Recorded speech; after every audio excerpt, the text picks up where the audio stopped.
আহ, সাংবাদিক বন্ধুগণ, প্রথমে সবাইকে টিএসইউ কেন্দ্রীয় কমিটির পক্ষ থেকে আপনাদেরকে ধন্যবাদ। আমাদের সাংবাদিক সম্মেলনে আহ্বানে আপনারা সাড়া দিয়ে উপস্থিত হয়েছেন।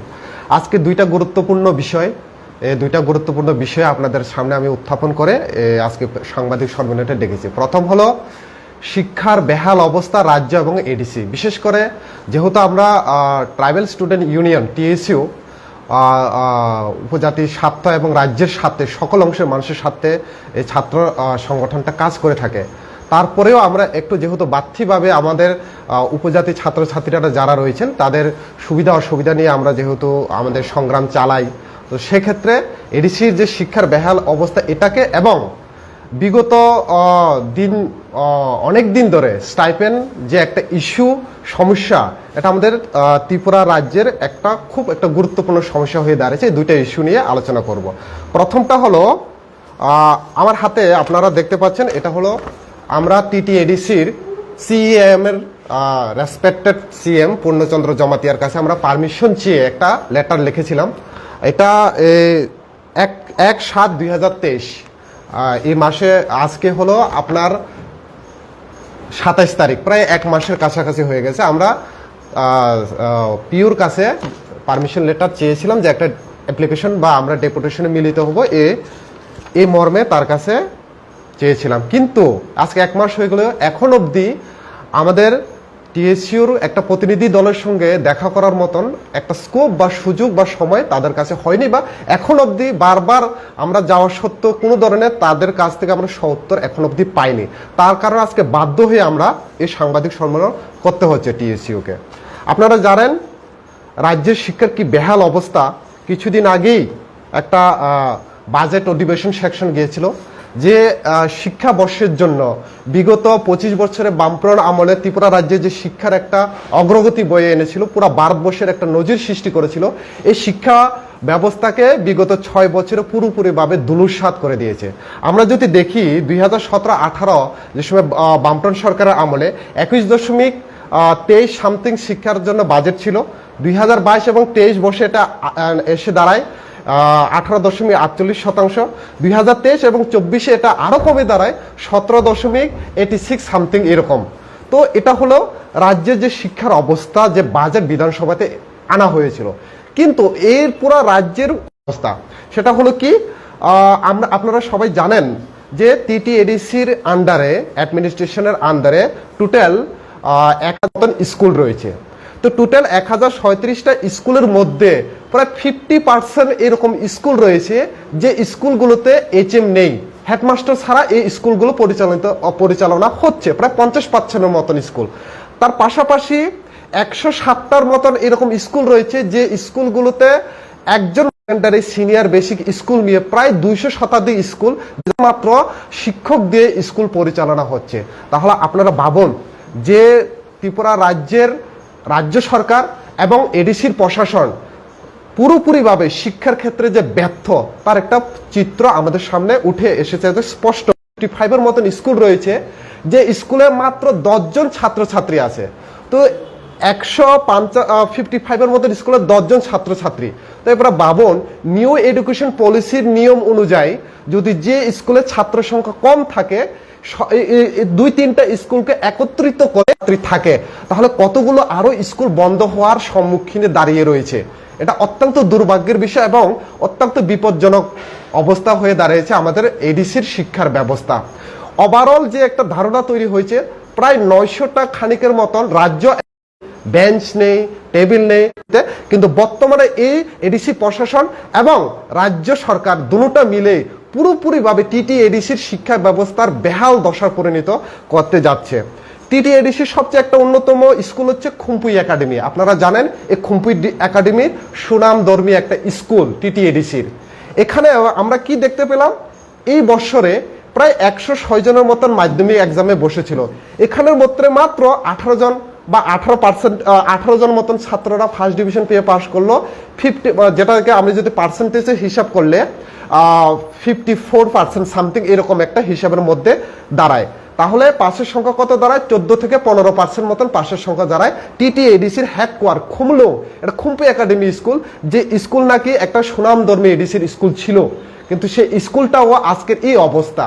আমরা যদি ধরি জম্পুই জলার সুধন্য দেববর্মার স্কুল নামে যে স্কুল, সেই স্কুলের বেহাল অবস্থা, কোনো টিচার নেই, স্কুলে এমন একটা অবস্থা সেখানে হয়ে দাঁড়িয়েছে যেটা বলা মানে খুব লজ্জাজনক ব্যাপার। আপনারা জানেন বিদ্যাজ্যোতি প্রকল্প নামে আমরা আজকে প্রায় 1 বছর হয়ে যাচ্ছে বিদ্যাজ্যোতি প্রকল্পটা বাস্তবায়ন হওয়ার ফলে। আমাদের দেশের সম্মানীয় প্রধানমন্ত্রী যখন আস্তাবল ময়দানে এসে বিদ্যাজ্যোতি প্রকল্পের জন্য যখন 500 কোটি টাকা দিয়ে দেবেন, বিদ্যাজ্যোতি প্রকল্পের মাধ্যমে শিক্ষার প্রভূত উন্নতি হবে, যে সময় তিনি ভাষণবাজি করে তার হাত ধরে যখন উন্নতির দিকে ছোঁয়া লেগেছে বলে এরকম তারা বর্তমানে বিজেপি আইপিএফটি সরকার প্রচার করেছিল। কিন্তু কোন কোন স্কুলগুলোকে বিদ্যাজ্যোতির আওতায় আনা হয়েছে সেটাকেও কিন্তু আমার দেখার বিষয়। উমাকান্ত স্কুলকে ধরুন আপনি, বজ্জুং স্কুলকে ধরুন আপনি, টিটিএডিসির সুধন্য দেববর্মা, তারপরে খুম্পি একাডেমি স্কুলগুলো, এই স্কুলগুলো তো অলরেডি বামফ্রন্টের আমলে পরিকাঠামোর দিক দিকে উন্নতি, সে উন্নতিগুলোতে আপনি আবার সেখানে উন্নতি করবেন, উন্নতির নামে টাকা তো ধার্য করা হয়েছে কিন্তু কোনো ধরনের উন্নতি তো সেখানে হয়নি। তাহলে সেটা হলো বাস্তব যে 500 কোটি টাকার যে প্রধানমন্ত্রীর হাত ধরে বিদ্যাজ্যোতি প্রকল্পের নামে করা হয়েছিল, আজকের এই উন্নতি কোথায় গেল সেটা আমাদের কোশ্চেন। আজকে টিএসসিও এই কোশ্চেনটা আপনাদের মাধ্যমে আমরা রাজ্য সরকারকে জিজ্ঞাসা করতে চাই যে আপনারা আস্থা বলে এইরকম বিদ্যাজ্যোতি প্রকল্পের নামে এত কোটি কোটি টাকার স্বপ্ন দেখিয়েছেন, সেগুলো কোথায় গেল। আরেকটা বিষয় হলো একলব্য স্কুল, নবোদয় স্কুল। আমাদের দেশের সম্মানীয় অর্থমন্ত্রী নির্মলা সীতারামন উনি একটা সময় প্রেস মিট করে বা একটা ডিক্লেয়ার করেছেন যে প্রায় 1300 কোটি টাকার মতন একটা দিয়েছিল যে ত্রিপুরা রাজ্যের নবোদয় এবং একলব্য স্কুলের ডেভেলপমেন্ট করার জন্য। তাহলে এত টাকা দেওয়ার পরও আজকের ত্রিপুরা রাজ্যের আপনারা একটু ঘুরে দেখুন নবোদয় এবং একলব্য স্কুলের কি অবস্থা। এদিকে আপনি জম্পুই জেলা সাব ডিভিশনের গিয়ে দেখুন গোলাঘাটির যেখানে একটা স্কুল রয়েছে, স্কুলের কি বেহাল অবস্থা। এখন অব্দি এখানে কোনো ধরনের শুধু বিল্ডিংয়ে তৈরি করে রাখা হয়েছে, কোনো ধরনের কিচ্ছু হয়নি। তো এই যে বেহাল অবস্থা সেটা নিয়ে আজকে আপনাদের সামনে আমাদের আলোচনা। আর বিদ্যাজ্যোতি প্রকল্পের নামে কি হচ্ছে, কারো কাছ থেকে স্কুল ডেভেলপমেন্ট ফিসের নামে 1500 টাকা 1000 টাকা এভাবে নেওয়া হচ্ছে। তাহলে আপনি যদি 500 কোটি টাকায় যদি আপনি বিদ্যাজ্যোতি প্রকল্পের নামে উন্নতি করার জন্য আপনি বাজেট দিয়েছেন, তাহলে কেন আবার 1500 টাকা 1000 টাকা এইভাবে আপনি নিচ্ছেন কেন?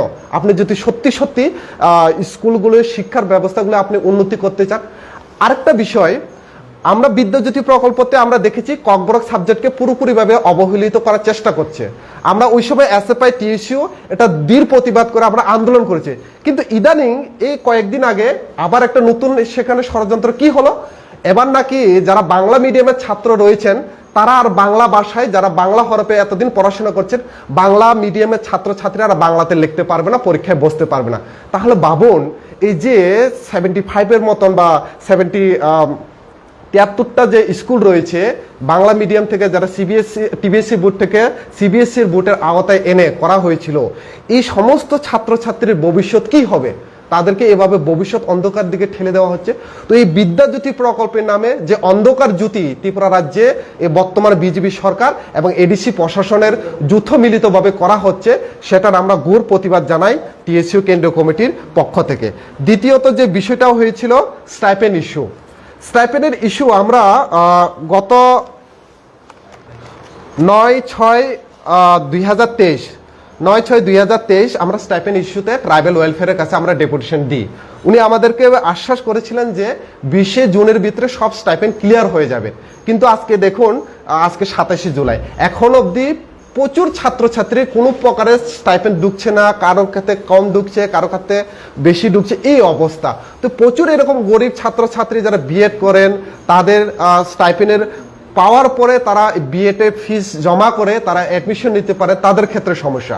এই স্টাইপেন্ডের ক্ষেত্রে আমি আপনাদেরকে সবচেয়ে গুরুত্বপূর্ণ একটা তথ্য দেওয়ার চেষ্টা করছি, আপনাদের অনুরোধ রাখবো আপনারা এই বিষয়টাকে একটু জোর সহকারে যদি তুলে ধরেন খুব আমরাও উপকারিত হব। এখানে দশরথ দেব মেরিট অ্যাওয়ার্ড নামে একটা বিগত বামফ্রন্ট সরকার চালু করছিল। তো এই দশরথ দেব মেরিট অ্যাওয়ার্ড 2018 পর থেকে, সরকার পরিবর্তনের পর থেকে এই মেরিট অ্যাওয়ার্ড শুধুমাত্র কাগজ কলমে রয়ে গেছে, কিন্তু এটা আমরা দেখিনি। যখন আমরা ওই দিন ডেপুটেশন দিতাম গেলাম যে এই মেরিট অ্যাওয়ার্ডের কি অবস্থা, এখানে লেখা আছে স্পষ্টভাবে, এটা আপনাদেরকে দেখাই। এটা হলো ট্রাইবাল ওয়েলফেয়ারের অফিসিয়ালি কাগজ, যেখানে দশরথ দেব মেরিট অ্যাওয়ার্ড নামে কিন্তু 2018 থেকে আজকে 2023 অবধি লিস্টে নাম আসছে, কিন্তু কয়জন ছাত্র টাকা পাচ্ছে, কি হচ্ছে, এই টাকাগুলো কোথায় যাচ্ছে, কোনো বিজ্ঞপ্তি নেই, কোনো একটা নির্দিষ্ট অফিসিয়ালি ডাইরেক্টরের কাছে কোনো নোটিশ নেই, কোনো হিসাব নেই এই টাকাগুলো কোথায় যাচ্ছে। এটা হলো অফিসিয়াল, আপনারা ফটো তুলে নিতে পারেন, এই কাগজে পুরোপুরিভাবে এখানে দেওয়া হয়েছে।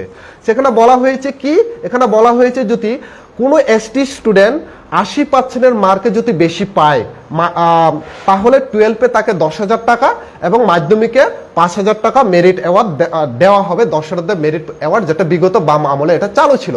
কিন্তু আমরা দেখতে পাই 2018 পর থেকে এটা পুরোপুরিভাবে বদ্ধ। তো আমরা ওই দিন যখন কোশ্চেন জিজ্ঞাসা করি, তারা বলছে কি না প্রকল্পটা চালু রয়েছে। তাহলে প্রকল্পটা যদি চালুই থাকে, আজকে 2018 থেকে আজকে 2023 অবধি এত বছর, প্রায় 6 বছর, এই প্রকল্পের টাকাগুলো কে পাচ্ছে, কোথায় যাচ্ছে? একটা যদি আমরা গড় হিসেবে যদি ধরি, যদি 10 জন যদি এসটি ছাত্র 80% মার্ক করে যদি ক্লাস 12 পাস করে থাকেন, তাহলে 10,000 টাকা করে যদি আমি ধরি, প্রায় তো 1 লাখ টাকা না? তাহলে এই টাকাগুলো কোথায় যাচ্ছে, কোন খাতে যাচ্ছে, এটা কোনো হিসাব তাদের কাছে নেই, ওরা আমাদেরকে দিতেই পারেনি। তাহলে আপনাদের সাংবাদিকদের মাধ্যমে আমরা এটাই কোশ্চেন করতে চাই যে এইভাবে যে ট্রাইবাল ওয়েলফেয়ারের দশরথ দেব মেরিট অ্যাওয়ার্ড স্টাইপেন্ডের নামে এইভাবে যে গোলমিল হচ্ছে এবং এডিসির প্রশাসনের আন্ডারে যেভাবে শিক্ষার করুণ অবস্থিতি, এর দায়ভার কে নেবে? একদিকে এডিসি প্রশাসন বলছে রাজ্য সরকার আমাদেরকে টাকা দিচ্ছে না, আর একদিকে রাজ্য সরকার বলছে আমরা এডিসি প্রশাসনকে অর্থনৈতিক দিচ্ছি, কিন্তু তারা এদের হিসাব দেখাচ্ছে না। কিন্তু তাদের রাজ্য সরকার এবং এডিসির অভিযোগ, পাল্টা অভিযোগের মাধ্যমে তো ছাত্রছাত্রীর ভবিষ্যৎ অন্ধকারের দিকে যাচ্ছে। তো তার জন্য কে দায় থাকবে? তো আপনাদের সমস্যাটা আপনারা আগে শেষ করুন, কিন্তু আপনাদের ছাত্রছাত্রীর ভবিষ্যৎটা আপনার দেখতে হবে। তো আজকের এই সাংবাদিক সম্মেলনের মাধ্যমে এটাই আমরা বার্তা দিতে চাই। আগামী আগস্ট মাস আমাদের টিএসইউর ফাউন্ডেশন ডে, এই ফাউন্ডেশন ডেতে আমরা এর প্রতিবাদে আমরা মাঠে নামছি এবং এর প্রতিবাদে যেভাবে শিক্ষার বেসরকারীকরণ করা হচ্ছে, এর প্রতিবাদে আমরা নামবো এবং আমরা প্রত্যেকটা ব্লকে হায়ার এডুকেশন ডিপার্টমেন্টে এর জন্য আমরা ডেপুটেশন করব, যেটা আমাদের মূল দাবি থাকবে যে ককব্রক এমএ যাতে চালু করা হয়। বর্তমানে এমবিবি ইউনিভার্সিটি, যেখানে ককব্রক এমএ পড়ার জন্য কোনো সুযোগ সুবিধা নেই। রাজ্য সরকার যেটা বলেছিল যে ডিস্টেন্সে এমএ প্রায় 4টা কলেজে চালু করবে, তো আমাদেরও এটা দাবি থাকবে খুমলুং, যেহেতু টিটিএডিসির একটা অন্যতম কলেজ, এখানেও যাতে এমএ যাতে ডিস্টেন্স চালু করা থাকে। তো বেসিক্যালি আমাদের আজকে সাংবাদিক সম্মেলনের এই দুইটা বিষয়ই সবচেয়ে গুরুত্বপূর্ণ বিষয় বলে আমি মনে করি। আপনাদের সামনে আলোচনা প্রস্তাব এখন করছি, যদি আপনাদের কোনো কিছু জিজ্ঞাসা করা থাকেন জিজ্ঞাসা করতে পারেন।